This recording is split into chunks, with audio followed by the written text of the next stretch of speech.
Yes, it takes a great effort. Yes, it takes a great will. But just like anything else, once that system begins to switch on, everybody says the same thing. That was... So the majority of people's thoughts are connected to certain feelings that influence very specific hormonal centers in the body. For example, if you think an angry thought, you are going to release certain chemicals that activate your adrenal system. You're going to begin to activate survival systems. If you feel suffering, or if you feel pain, or you feel guilty, you produce a different biochemical reaction, produces different hormonal centers to be activated. So most people's thoughts and feelings are taking most of the energy of those thoughts and storing them in the first three energy centers of the body. People call them chakras, but the first three centers are centers of survival. And the procreation, consumption, and fight or flight is how most people have survived the majority of their lives. In other words, in survival, it's not a good time to open your heart. So very little people actually make the effort to open their heart. And most of their thoughts and feelings are activating these lower centers. So the majority of the body's energy is stored in these first three centers. So then 95% of that energy stored in the body has to be liberated and driven back to the brain. So we do this breath as a way to pull the mind out of the body or send the energy. And yogis would probably love this breath because they have a lot of conscious control over the intrinsic muscles of their body. So the breath is about contracting those intrinsic muscles, the muscles of the perineum, the front and back muscles we use for elimination, the muscles of our lower abdomen or upper abdomen. When we inhale through our nose and we squeeze these muscles, what we're doing is we're pulling that energy from those lower centers up into the brain. Now, the moment you wake up in the morning and your eyes open up and the wavelength of visible light is perceived in your eye, that wavelength of light hits the optic nerve, and the optic nerve sends a signal to a nucleus, which then sends a signal to another part of the brain, and then all of a sudden, the pineal gland gets the signal to make a chemical called serotonin. Mm-hmm. Serotonin is the daytime neurotransmitter. Right. Our brain go into what's called beta brainwave patterns, and now we're alert, we're aware, we are aware that we have a body, we're aware that there's an environment, and we're very aware of time. Now, the inhibition of light, or the loss of light, when it gets dark, all of a sudden there's no more wavelength of light, the pineal gland switches off, and it takes serotonin and it begins to make another chemical called melatonin. Melatonin is the nighttime neurotransmitter, and melatonin then begins to change our brain waves into alpha, theta, and ultimately delta, and the body now can go into restorative sleep. So serotonin gets us up, melatonin puts us to sleep, and it's a function of what's called the circadian rhythm. Mm-hmm. How the sun rises and sets, people get used to that rhythm, right? Yes. So, however, there's latent systems in the brain when the pineal gland becomes activated, it has tiny little crystals in it that are calcite crystals, calcium carbonate crystals, and they're kind of rhombohedrons. So when the pineal gland becomes activated, those tiny little crystals begin to shimmer, and they begin to become electrically activated.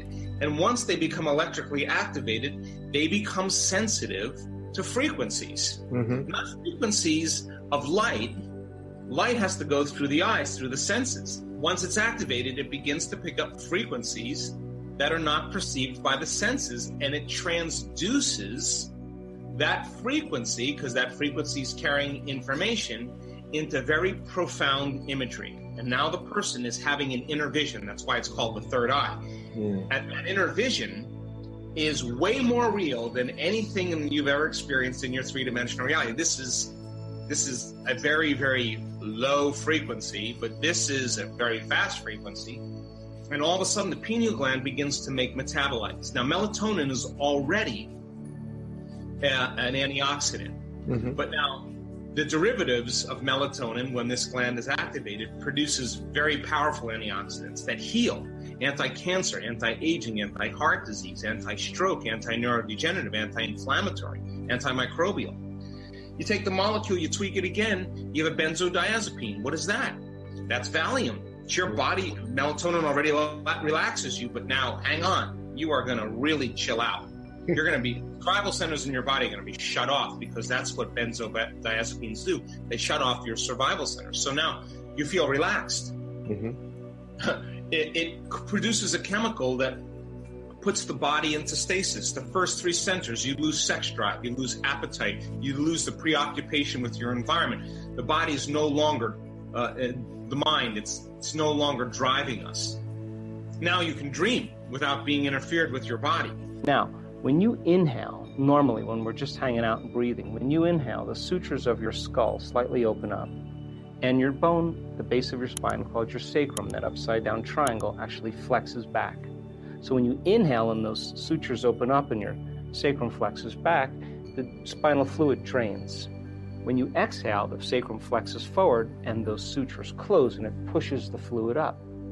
And so inhaling and exhaling begins to propagate a wave. Now, cerebrospinal fluid is made of proteins and salts in solution. And proteins and salts in solution have a charge. When you drop them in solution, they have a negative or positive charge.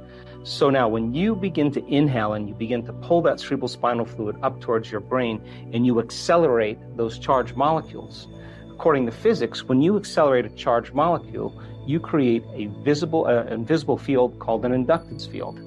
So now there's information going from your brain to your body and from your body to the brain all the time. But when you do this breath and you start accelerating those charged molecules, you create this inductance field moving in a certain direction, and all of a sudden, all that energy from those lower centers start moving up to the brain. If you do this properly and you have a little passion and you start moving this fluid, there'll come a moment where the sympathetic nervous system will switch on and merge with the parasympathetic nervous system. And when that happens, all of a sudden, all the energy you use to make a baby, all the energy you use to digest a meal, all the energy you use in a stress response, instead of it being released out chemically, it's being drawn up to the brain. All that energy goes right up into the limbic brain, and it hits a gland called the pineal gland. It produces a chemical that's the same chemical found in electric eels. Now, the nervous system becomes amplified. Now it's electric. Your brain is going to switch on and you're going to have a lot of energy in there. And it produces that same chemical called dimethyltryptamine, which is a very powerful hallucinogenic. And now your brain is going to literally perceive another world, and it's going to be more real than this world. And we activate that system because I want people to realize that they're not a linear being living a linear life. That we are dimensional beings living a dimensional life. And you only need one of those experiences, Tobias, and you can't go back to being the same person again, because you realize this probably is the illusion and more real. So there's a principle in biology, and it's an important principle. It's called endowment. And endowment means nature never wastes anything. Mm-hmm. So the principle in nature is if you don't use it, you lose it. Just get rid of it, right? So why do we have 98.5% of our DNA unused and it hasn't gone away? Why do we have this gland that hasn't been used by its full capacity? How come it's still there? We have all this. How come we have these big brains and we're not capitalizing off of that? Because those systems are waiting to be activated. It's our divine aspect of ourselves. So yes, it takes a great effort. Yes, it takes a great will. But just like anything else, once that system begins to switch on, everybody says the same thing. That was so worth the effort. When you start pumping that cerebrospinal fluid, there's little cilia on the end of the pineal gland, little hairs. When the fluid starts moving through the brain, through those caverns, it tickles the hairs. Mm-hmm. When we have people inhale and they hold their breath and they pump that fluid, they're pushing that fluid up against those crystals. Mm-hmm. And the crystals, this is research now, have a piezoelectric property. What does that mean? When you compress those crystals, the compression of those crystals, mechanical stress, turns into an electrical charge. Now, once they're electrically activated, they start to shimmer.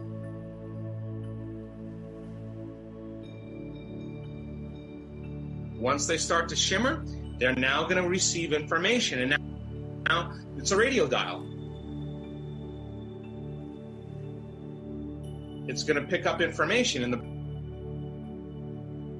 brain's going to transduce it into imagery. And now that latent system switched on, and hang on, because people say, I want the unknown, but whoa, when it comes, it's big. Look, I mean, do you believe that everything that we're learning about the Egyptians is everything? No.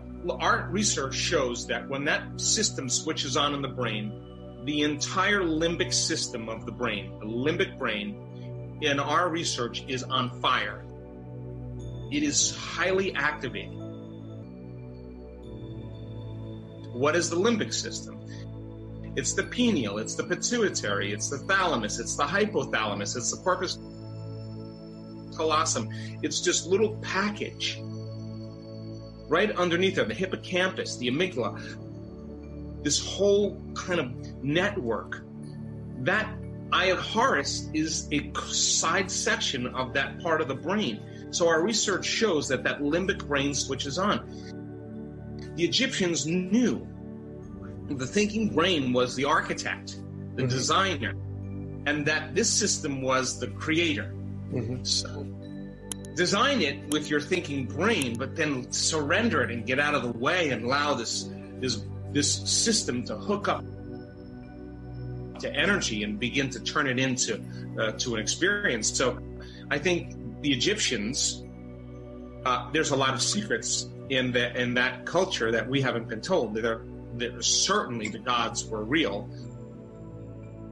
Certainly the pharaohs had a connection to the gods, and certainly there were initiations that were about activating another world.